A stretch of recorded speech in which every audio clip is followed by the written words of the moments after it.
Hello प्यारे बच्चों, कैसे हैं आप लोग। आई होप बहुत अच्छे होंगे और जितनी भी क्लासेस मिल रही हैं आप लोगों को समझ में आ रहा होगा, कोई प्रॉब्लम नहीं हो रहा होगा समझने में। और अगर प्रॉब्लम होगा तो कमेंट बॉक्स में क्वेश्चन कीजिएगा। आज तक तो मुझे लगता है एक दो बार को छोड़ करके कोई क्वेश्चन नहीं आया है, तो ऐसा लगता है कि आप लोगों को सब कुछ समझ में आ जाता है। चलिए आज की क्लास की शुरुआत करेंगे और आज जो आपका है नया चैप्टर है। इसके पहले हम लोगों ने सल्तनत काल को पढ़ा था और आज जो पढ़ेंगे विजयनगर साम्राज्य है। आपका मध्यकालीन दक्षिण भारत का जो साम्राज्य है विजयनगर साम्राज्य है। और विजयनगर साम्राज्य में आप देखेंगे कि 4 साम्राज्य की स्थापना हुई है, जिसमें तो सबसे पहला जो स्थापना हुआ वो संगम वंश का हुआ है। दूसरा जो हुआ है ये सुलू वंश का है। तीसरा जो राजवंश आया है ये तुलु राजवंश है और जो सबसे लास्ट में आता है ये अरबीडू राजवंश आता है। तो एग्जाम में आता है कि विजयनगर साम्राज्य के जो राजवंश है उनका सीक्वेंस भी पूछ लेता है, तो इनका सीक्वेंस आप लोग याद रखेंगे। और इस साम्राज्य के कुछ महत्वपूर्ण जो शासक हैं वो किस राजवंश से संबंधित थे वो भी आपको पता होना चाहिए। जैसे कृष्णदेवराय हैं तो वो कुछ राजवंश से संबंधित है, एग्जाम में आ चुका है। तो इस तरह के क्वेश्चन आते हैं। और अभी आपका जल्दी ही जो पीजीटी का एग्जाम हुआ है उसमें 4 क्वेश्चन विजयनगर साम्राज्य से ही आए थे। तो आप समझ सकते हैं कि विजयनगर साम्राज्य कितना ज्यादा महत्वपूर्ण है, इसको पढ़ना बहुत जरूरी है। तो चलिए आज हम इसी इंपॉर्टेंट साम्राज्य को पढ़ेंगे। शुरुआत कर रहे हैं विजयनगर साम्राज्य की। और जो आपका विजयनगर साम्राज्य है इसमें आप देख रहे हैं पहला जो है राजवंश, इसमें 4 राजवंश हुए हैं और जो फर्स्ट है ये संगम राजवंश है। इसका जो टाइम पीरियड है आप देख रहे हैं 1336 से 1485 है। और दूसरा जो राजवंश है ये सुलू वंश है और इसका जो टाइम पीरियड है 1485 से 1305 ईस्वी है। और नेक्स्ट जो है आपका तुलु राजवंश ये 1505 से 1570 ईस्वी है। और आपका जो नेक्स्ट है राजवंश अरबीडू और लास्ट राजवंश है ये 1570 से 17वीं सदी के मध्य तक इस राजवंश का अस्तित्व पाया जाता है। तो ये 4 राजवंश है, इनका सीक्वेंस है, सीक्वेंस याद रखेंगे और चारों राजवंशों का जो है नाम याद रखेंगे, क्योंकि एग्जाम में सीक्वेंस भी आया है और उसमें ये भी आया है कि कौन सा वंश या कौन सा राजवंश विजयनगर साम्राज्य से संबंधित नहीं है।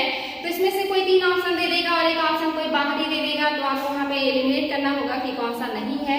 तो इसलिए इंपॉर्टेंट है, ये ध्यान देंगे, यहाँ से क्वेश्चन बनते रहते हैं। ये जो विजयनगर साम्राज्य है इसमें बहुत सारे विदेशी यात्री आए हैं और अभी पीजीटी में आया भी था कि विदेशियों का कोड दिया था और पूछ रहा था कि उसमें से कौन सा विदेशी यात्री है जो पुर्तगाली नहीं है।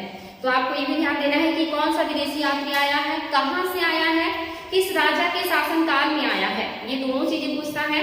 और कभी कभी और भी डीप क्वेश्चन जब आता है तो उनके द्वारा दिए गए वर्णन पूछ लेता है और बोलता है कि ये वर्णन किस यात्री ने दिया है। तो ये भी इंपॉर्टेंट है, बहुत डीप क्वेश्चन अब आने लगे हैं, तो अंडरस्टैंडिंग आपका अच्छा होगा तो बढ़िया हो जाएगा। तो चलिए शुरुआत करें बच्चों, आगे क्या है। तो विदेशी यात्रियों में जो पहले विदेशी यात्री है वो है निकितिन, जो निकितन या निकितिन है या एक रूसी यात्री है। ये बात याद रखेंगे कि निकितिन जो है ये रूसी यात्री है, ये रूस के निवासी है। और 14वीं सदी में इसने विजयनगर की यात्रा की थी और इसने अपने विवरण में विजयनगर इसके साथ साथ बहमनी राज्य का भी जिक्र किया है, यानी कि विजयनगर के साथ साथ बहमनी साम्राज्य की भी यात्रा करते हैं। और दोनों साम्राज्यों का इन्होंने वर्णन किया है, नाम है निकितिन या निकितन और ये रूसी यात्री है जो भारत में आए थे विजयनगर साम्राज्य में। इंपॉर्टेंट है बच्चों, ध्यान देंगे। नेक्स्ट जो आपके यात्री है ये निकोलो कोंटी है, ये इटली के हैं। इटली को वेनिस भी कहा जाता है, वहाँ का एक शहर है वेनिस, काफी मॉडर्न और काफी आधुनिक शहर है। तो इटली का या वेनिस का यात्री है निकोलो कोंटी और ये कब आया है 1420 ईस्वी में आया है। किस शासक के शासनकाल में आया है, वेरी वेरी इंपॉर्टेंट है, देवराय फर्स्ट के शासनकाल में आया था। विजयनगर साम्राज्य की यात्रा की थी इन्होंने और इन्होंने विजयनगर साम्राज्य में सती प्रथा का उल्लेख किया है। नेट में क्वेश्चन आया है कि इन यात्रियों में से किस ने विजयनगर साम्राज्य में सती प्रथा का उल्लेख किया है। आप समझ सकते हैं किस तरह के क्वेश्चन बनते हैं। तो आप देख रहे हैं पहले यात्री हैं जिन्होंने सती प्रथा का उल्लेख किया है। इन्होंने इसके अलावा क्या कहा, इन्होंने कहा कि विजयनगर का जो राजा है ये भारत के अन्य राजाओं से या अन्य शासकों से ज्यादा शक्तिशाली है, ज्यादा महान है। ये किसने कहा है, तो ये नाम है इसका निकोलो कोंटी। इन्होंने ये भी कहा कि जो विजयनगर की परिधि है ये 60 मील है और यहाँ 90,000 मनुष्य ऐसे हैं जो शस्त्र धारण करने की योग्यता रखते हैं। इन्होंने कहा कि विजयनगर साम्राज्य में ऐसे बहुत सारे पुरुष हैं जो शस्त्र धारण कर सकते हैं या युद्ध कौशल और कला से परिपूर्ण है, यानी कि बहुत ही बढ़िया साम्राज्य था जहाँ पे हर चीज की व्यवस्था थी, काफी बड़ा भी साम्राज्य है ये। नेक्स्ट जो यात्री है ये अब्दुल रज्जाक है, वेरी वेरी इंपॉर्टेंट, इनका नाम भी हेरात क्षेत्र से आए थे। इंपॉर्टेंट है, कहाँ से हैं? हेरात क्षेत्र से आए हैं। और यह खुरासान के शासक शाहरुख मिर्जा के दूत के रूप में आए थे। किसके दूत के रूप में आए हैं? तो शाहरुख मिर्जा। एग्जाम में आ सकता है कि अब्दुल रज्जाक कहाँ के थे? हेरात के थे। किसके राजदूत के रूप में आए थे? शाहरुख मिर्जा के राजदूत के रूप में आए थे। और इन्होंने विजयनगर साम्राज्य का बहुत ही बढ़िया वर्णन किया है। इन्होंने लिखा है कि यहाँ की जो मतलब किलेबंदी की गई है, बहुत अच्छे से जो विजयनगर साम्राज्य उसका किलेबंदी किया गया है, यानी कि प्राचीर से घेरा गया है, सुरक्षित किया गया है उसे। इन्होंने कहा कि विजयनगर की जो समृद्धि है ये बहुत ज्यादा है, ये बहुत समृद्ध साम्राज्य है। एग्जाम में क्वेश्चन आया कि किस विदेशी यात्री ने विजयनगर साम्राज्य के समृद्धि का वर्णन किया है, बहुत जो है विस्तृत विवरण दिया है विजयनगर साम्राज्य का। तो ये जो अब्दुल रज्जाक है, इन्होंने ही विजयनगर साम्राज्य का बहुत ही विस्तृत इसकी समृद्धि का वर्णन दिया है। इन्होंने कहा कि यहाँ पर सती प्रथा है, इन्होंने भी जिक्र किया है कि विजयनगर साम्राज्य में सती प्रथा का प्रचलन है, सती प्रथा जैसी चीजें व्याप्त हैं यहाँ पे, ये भी इम्पोर्टेंट है। इसके अलावा इन्होंने कहा कि राजा का जो खजाना है ये पिघले हुए सोनों की पिंडों से भरा हुआ है। इन्होंने कहा यहाँ का जो राजा है बहुत समृद्धशाली है, बहुत शक्तिशाली है, उसके पास बहुत ज्यादा खजाना है। उसका जो खजाना है वो सोने मतलब पिघले हुए सोनों की पिंडों से, यानी कि बड़े बड़े सोने के आकार के जो टुकड़े होते हैं इससे भरा हुआ है, यानी कि बहुत ज्यादा इनके पास धन है, समृद्धि है। ये किसने कहा है? अब्दुल रज्जाक ने कहा है। वेरी वेरी इंपॉर्टेंट है बच्चों, ध्यान देंगे। इसके अलावा इन्होंने क्या कहा? यहाँ के केंद्रीय प्रशासन या सचिवालय का भी इन्होंने वर्णन किया है कि यहाँ का केंद्रीय सचिवालय कैसा है, किस तरह से शासन करते हैं यहाँ के शासक, तो ये भी इंपॉर्टेंट है। इन्होंने बहुत ही बढ़िया जो है वर्णन किया है।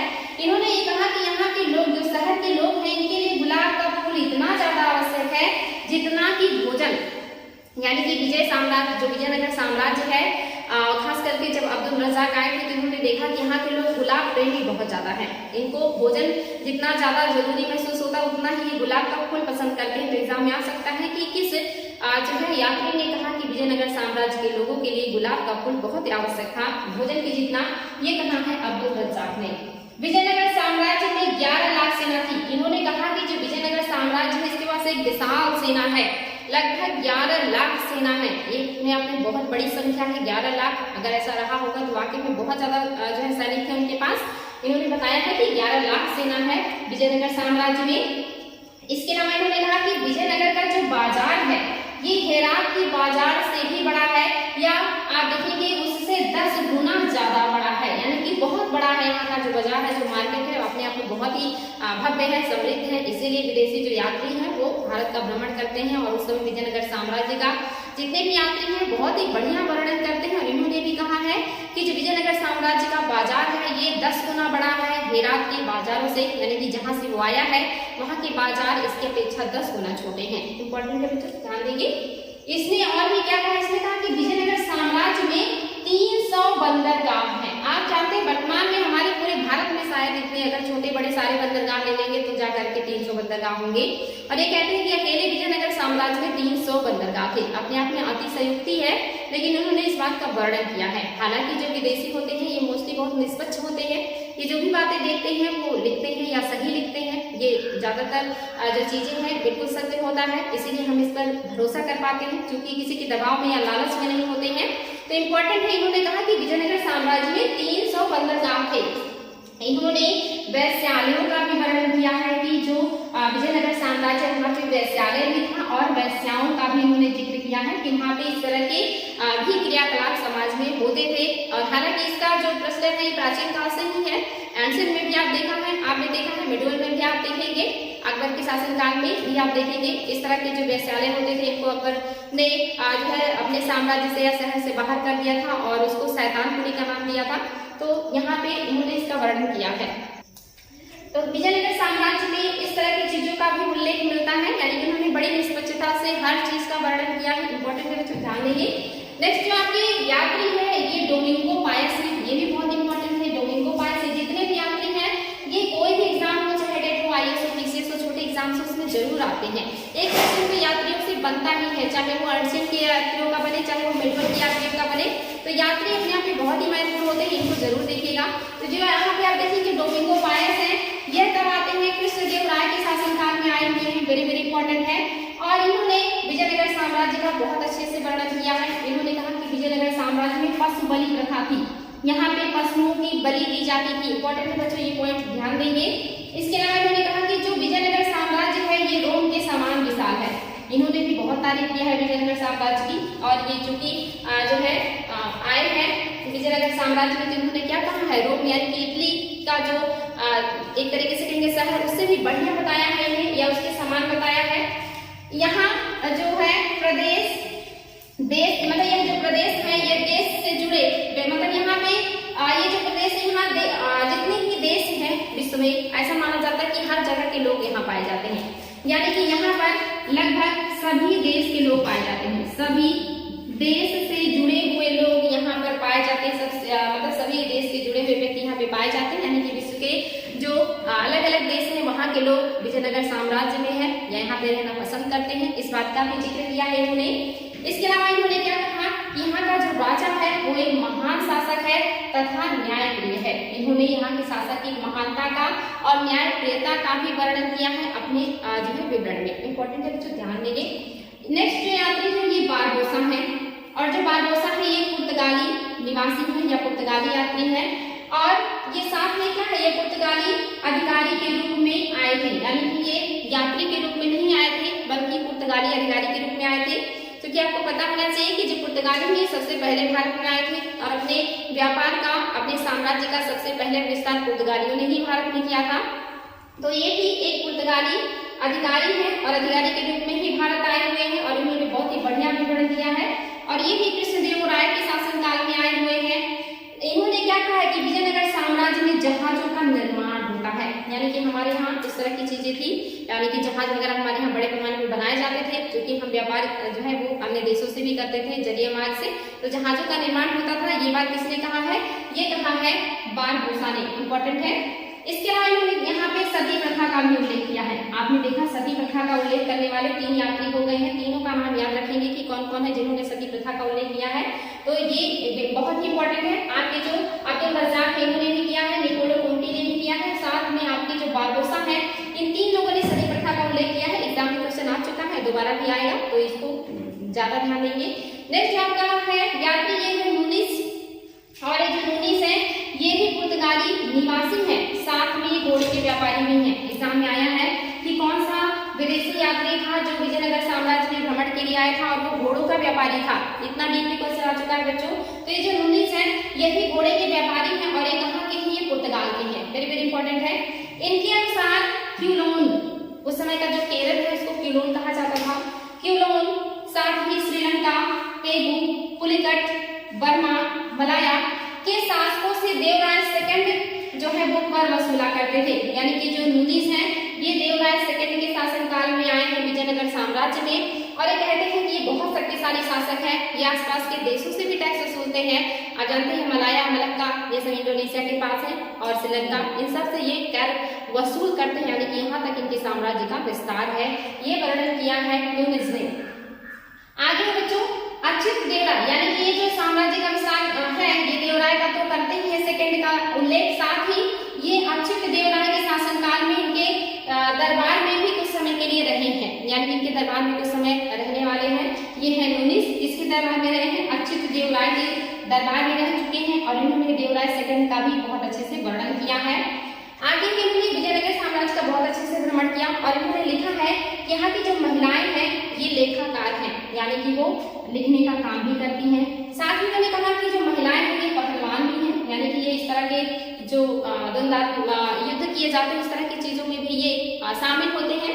और इसके अलावा ये खगोल शास्त्री भी हैं, महिलाएं पढ़ी लिखी हैं, वो खगोल शास्त्री भी हैं। साथ ही वो संगीतकार भी हैं, यानी कि म्यूजिक वगैरह का भी उन्हें अधिकार है और वो इस तरह की चीजों में भाग लेती हैं। एवं भविष्य वक्ता है, यानी कि यहाँ पे महिलाओं को हर क्षेत्र में कार्य करने का छूट है या अधिकार है, वो हर फील्ड में अग्रणी है, आगे है। इंपॉर्टेंट है, ध्यान देंगे सारे तथ्य। इन्होंने भी सती प्रथा, बाल विवाह और दहेज प्रथा का उल्लेख किया है। आप देख रहे हैं सती प्रथा का उल्लेख करने वाले 4 विदेशी यात्री हैं। चारों का नाम जो है बहुत अच्छे से याद रखेंगे आप लोग, बहुत इंपॉर्टेंट है। इन्होंने सती प्रथा के साथ साथ बाल विवाह और दहेज प्रथा का भी उल्लेख किया है। साथ ही इन्होंने नायनकार व्यवस्था का भी वर्णन किया है। आयनकार व्यवस्था हमें भी आप लोगों को आगे डिटेल में बताएंगे।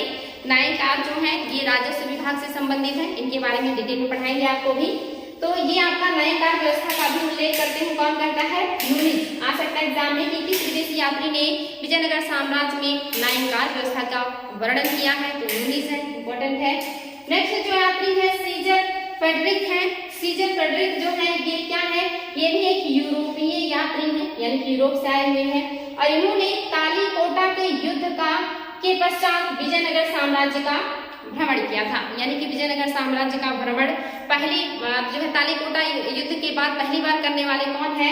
तो ये सीजर फ्रेडरिक हैं। तालीकोटा का युद्ध अभी आपको आगे बताएंगे कि विजयनगर साम्राज्य की इसमें बुरी तरह हार होती है और विजयनगर साम्राज्य यहाँ से समाप्त हो जाता है। तो इस युद्ध के बाद यानी कि जब विजयनगर साम्राज्य समाप्त हो गया तो जो पहला यात्री है जो आया था उसका नाम क्या है? फ्रेडरिक सीजर या सीजर फ्रेडरिक।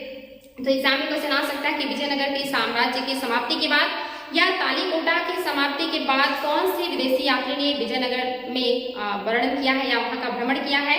तो ये जो यात्री है सीजर फ्रेडरिक हैं। एग्जाम में क्वेश्चन का ट्रेंड चेंज हो रहा है, बहुत डीप क्वेश्चन आने लगे हैं, तो इसको ध्यान देंगे आप लोग।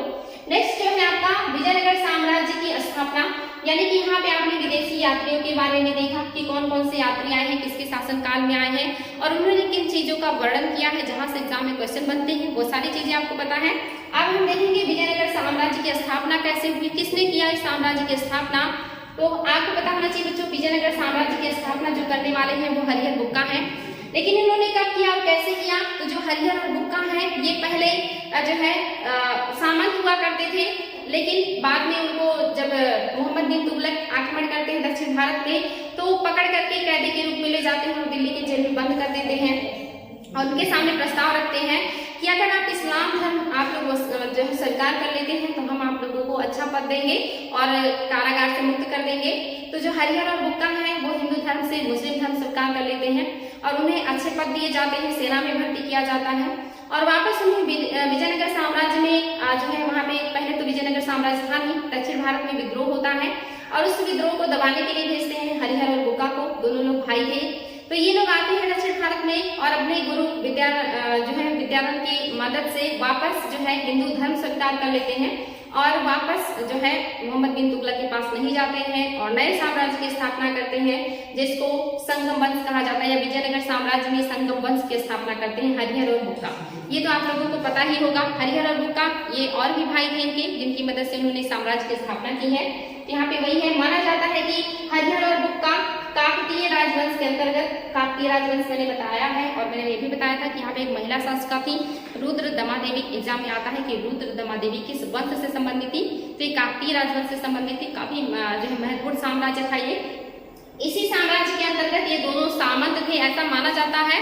लेकिन आगे चल करके ये क्या होते हैं, आगे ये कामपिल्य के राज्य के अंतर्गत आ जाते हैं और मंत्री पद पे पहुंच जाते हैं, यानी कि ये कामपिल्य राज्य में चले जाते हैं और वहां पे मंत्री पद तक पहुंच जाते हैं। लेकिन मोहम्मद बिन तुगलक ने कामपिल्य राज्य को मतलब जो है रौद डाला, यानी कि उसे हरा दिया और उसे पूरी तरह नष्ट कर दिया और इन दोनों भाइयों को कैद करके दिल्ली ले गए थे और किस तरह से वो वापस दक्षिण भारत आए और फिर जो है इन्होंने अपने गुरु की सहायता से, जिनका माधव विद्या नाम है, यानी कि माधव विद्या राय, ये याद रखेंगे बच्चों, माधव विद्या राय नाम है इनका। इन्हीं की मदद से इन्होंने वापस हिंदू धर्म को जो है स्वीकार किया था और ये डेट याद रखेंगे 1336 ईस्वी में इन्होंने संगम वंश की या विजयनगर राज्य की नींव डाली थी और विजयनगर राज्य में संगम वंश की स्थापना किया था इन्होंने। विजयनगर राज्य जो है इन्होंने अपने जीत के उपलक्ष्य में जो है स्थापित किया था और संगम वंश इन्होंने अपने पिता के नाम पे रखा था, क्योंकि इनके पिता का नाम संगम था, इसीलिए इन्होंने अपने पिता के नाम पर जो वंश स्थापित किया वो संगम वंश रखा। उसका नाम इंपॉर्टेंट है, जो ध्यान देंगे। ये डेट आप लोगों को याद रखिए, 1336 में विजयनगर साम्राज्य की स्थापना हुई और इन्होंने अपने बाकी भाइयों की सहायता से संगम वंश की नींव डाली और जो पहले राजा बनते हैं ये हरिहर प्रथम बनते हैं, इंपॉर्टेंट है हरिहर प्रथम। और ये इनका जो शासनकाल है 1336 से 1356 ईस्वी है। इनके द्वारा संगम वंश का स्थापना किया गया जो इनके पिता के नाम पर था, मैंने आपको बताया।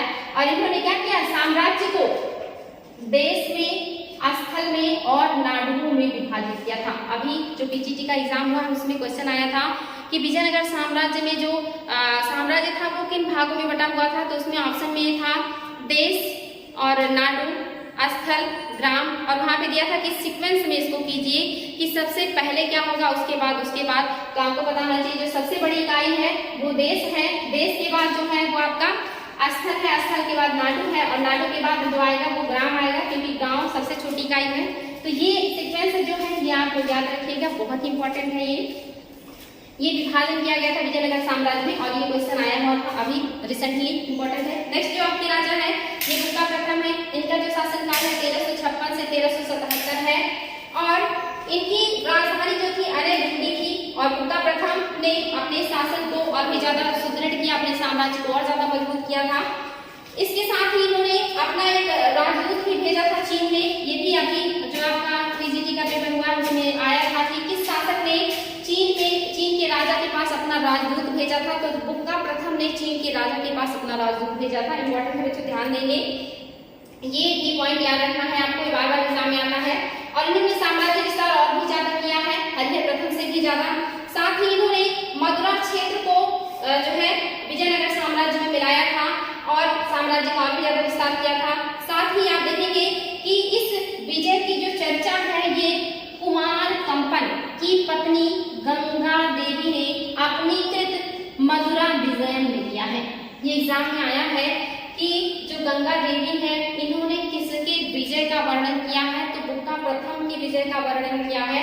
किसने किया है? मधुरा विजय ने किया है, क्योंकि इन्होंने क्या किया है, मधुरा के क्षेत्र को जो है विजयनगर साम्राज्य में मिलाया है। तो ये पॉइंट्स जो एग्जाम में आए हुए हैं इसे याद रखेंगे।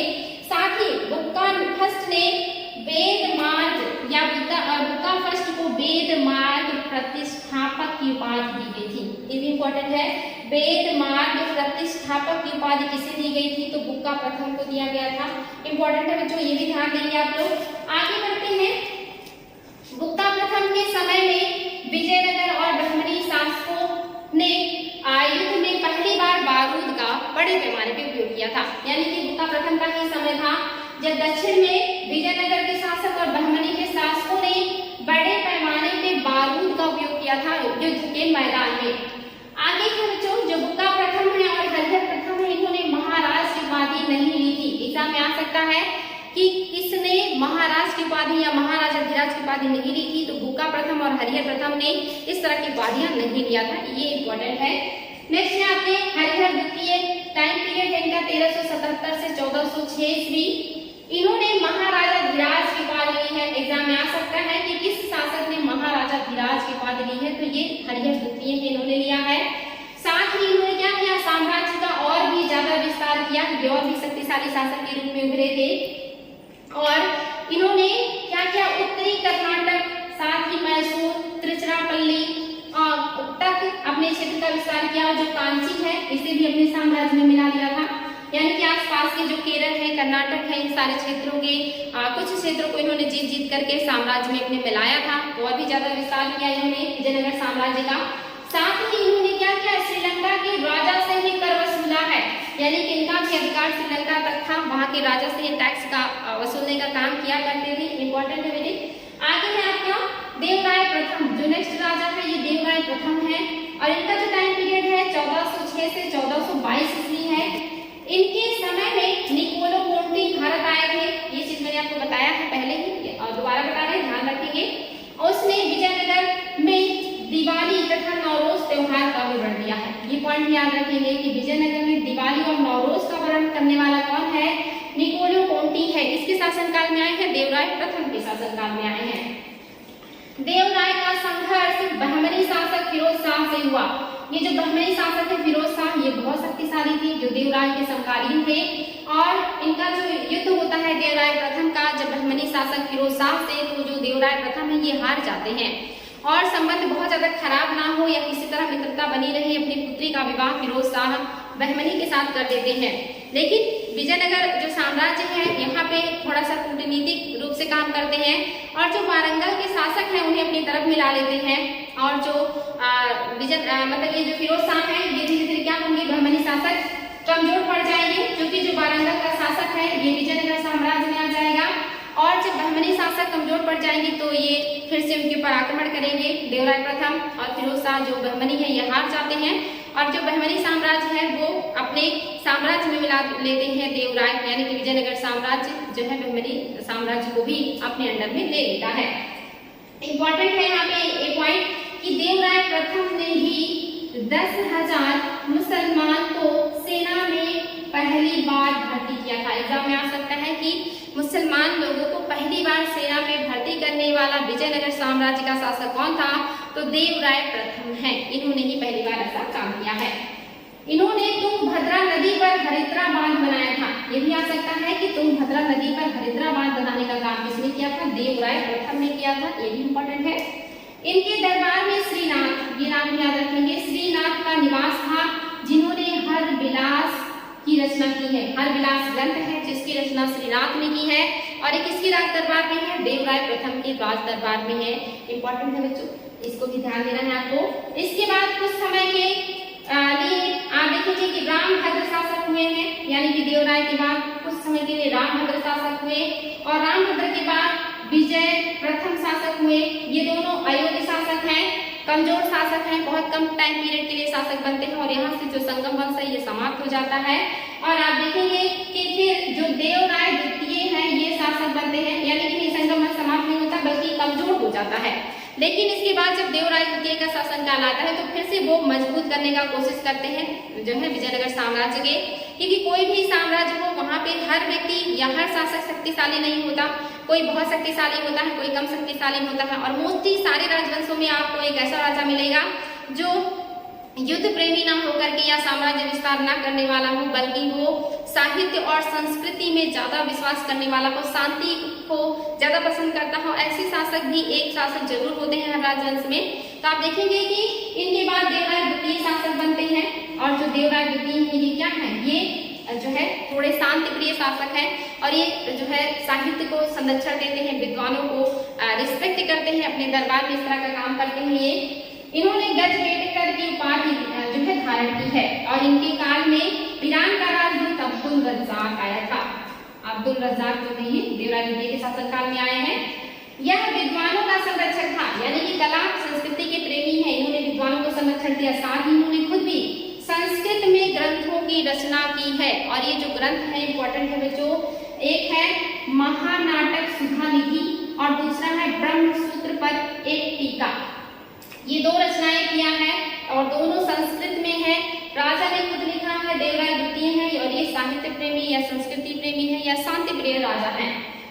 इनके उत्तराधिकारी अयोग्य सिद्ध हुए। अंतिम शासक विरूपाक्ष द्वितीय था। एग्जाम में आता है कि संगम वंश का अंतिम शासक कौन था? तो विरूपाक्ष द्वितीय था। इंपॉर्टेंट है, यहाँ से विजयनगर साम्राज्य का अंत होता है। और 1485 ईस्वी में नरसिंह सुलू, इंपॉर्टेंट है, सुलू वंश की स्थापना किसने किया है? नरसिंह ने किया है। नरसिंह सुलू ने सुलू वंश की स्थापना की, और इस घटना को प्रथम बलाहार कहा जाता है। एग्जाम में आ सकता है कि बलाहार किसे कहा गया है, या बलाहार शब्द किसको संबोधित करता है, या इसका क्या अभिप्राय है? तो विजयनगर साम्राज्य में जब संगम वंश की समाप्ति होती है तो इसे कहा जाता है प्रथम बलाहार, यानी कि जो साम्राज्य है वो एक हाथ से दूसरे हाथ में चला गया या दूसरे राजवंश की स्थापना हो गई। इंपॉर्टेंट है बच्चों, ये याद रखेंगे वर्ड। 1505 ईस्वी में वीर नरसिंह ने एक बार फिर सत्ता अपहरण किया, यानी कि ये वंश ज्यादा दिनों तक नहीं चला। 1505 ईस्वी में फिर से एक नया राजवंश स्थापित हुआ, और इसको स्थापित करने वाले कौन है? वीर नरसिंह हैं। यानी कि साम्राज्य में कोई ऐसा राजा नहीं है जिसको इतिहास में जगह मिले या जिसे पढ़ना आपके लिए जरूरी हो, बल्कि इसके बाद फिर से नया राजवंश स्थापित हो गया है जिसको वीर नरसिंह ने स्थापित किया है। और ये जो आपका राजवंश है ये तुलु राजवंश है, और इसको जो है दूसरा बला पहाड़ कहा जाता है, यानी कि दूसरी बार नए राजवंश की स्थापना हुई, इसे दूसरा बला पहाड़ कहा जाता है।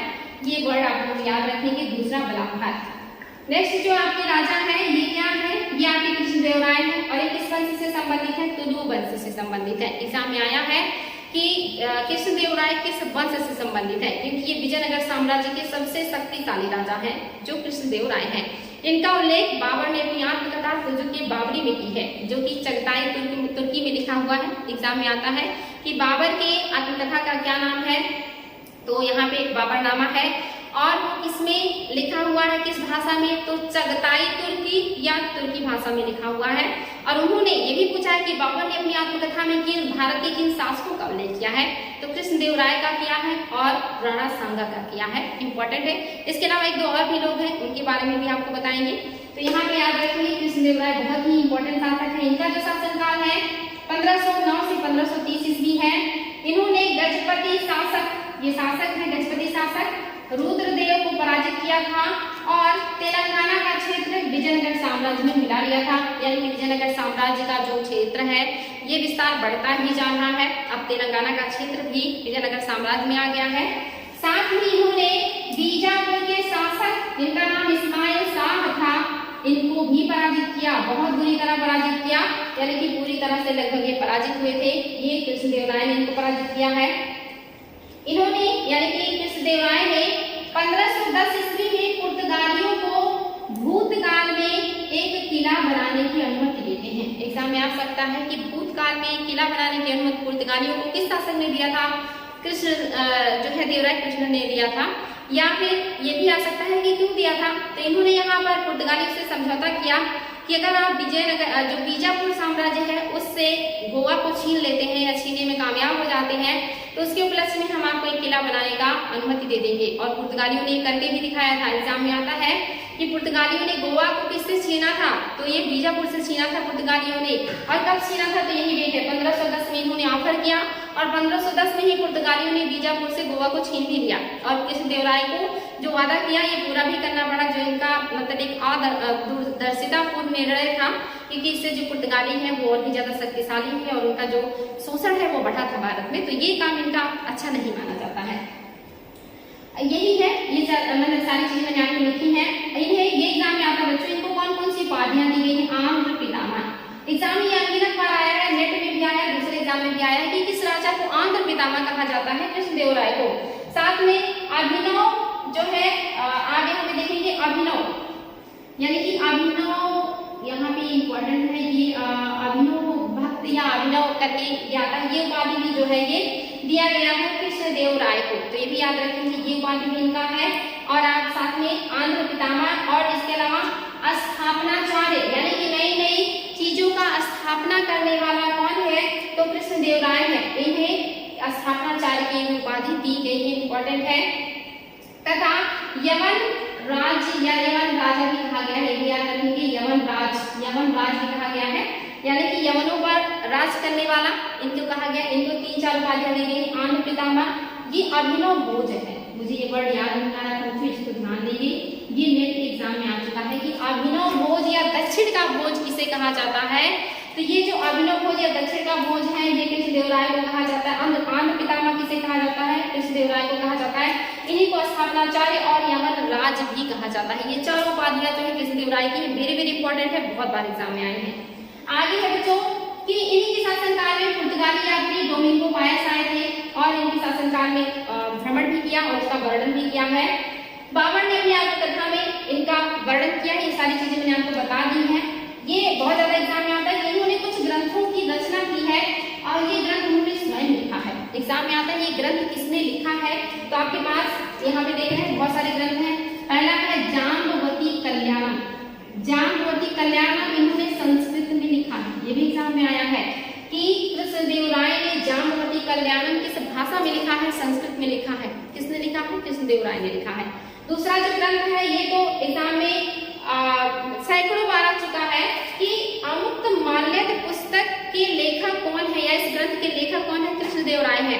अमुक्त माल्यद का मतलब क्या होता है, नेट में ये भी क्वेश्चन आया है। ये मोतियों का माला, अमुक्त माल्यद का मतलब होता है मोतियों का माला, ये क्वेश्चन भी नेट में आ चुका है। तो कितनी इंपॉर्टेंट है कृष्णदेवराय, समझ रहे हैं। और ये किस भाषा में लिखा गया है, तेलुगु में लिखा गया है। भाषा भी याद रखेंगे बच्चों, अमुक्त माल्यद जिसका मतलब होता है मोतियों की माला, लिखा है कृष्णदेवराय प्रथम ने। और किस भाषा में लिखा है, तेलुगु भाषा में लिखा है।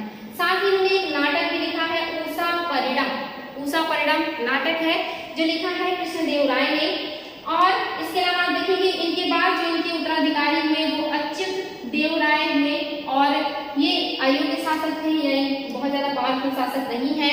और इन्हीं के शासनकाल में आप देख रहे हैं कि नूरी साहिब और कुछ समय तक इनके दरबार में रहे भी थे, जो कि पुर्तगाली यात्री हैं, मैंने बताया आपको। और साथ ही ये क्या करते थे, ये राम राय मतलब इसी राजवंश का एक शासक है राम राय, जो कि विजयनगर साम्राज्य का शासक है राम राय, बहुत कमजोर शासक है।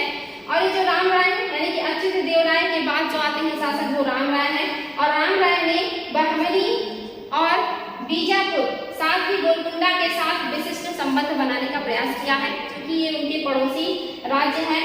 कौन है, बहमनी है, बीजापुर है और गोलकुंडा है। इनके साथ अच्छा संबंध बनाने का कोशिश किया, लेकिन ये क्या करते थे, कभी ये अहमदनगर तथा गोलकुंडा के साथ मिलकर बीजापुर पर हमला कर देते थे, तो कभी ये बीजापुर और अहमदनगर के साथ मिलकर के गोलकुंडा पर जो है हमला कर देते थे। तो इससे जो राजा होते थे वो इनके ऊपर विश्वास नहीं करते थे कि कभी ये मेरे साथ दोस्ती करके किसी और के ऊपर हमला करते हैं और कभी ये दूसरे से दोस्ती करके मेरे ऊपर भी हमला कर देते हैं। तो ये जो काम कर रहे थे इसके पीछे उनका कोई बहुत बड़ा मोटिव नहीं था या कोई बहुत बड़ा उद्देश्य नहीं था, बल्कि वो सोचते थे कि कोई हमसे ज्यादा शक्तिशाली ना हो पाए।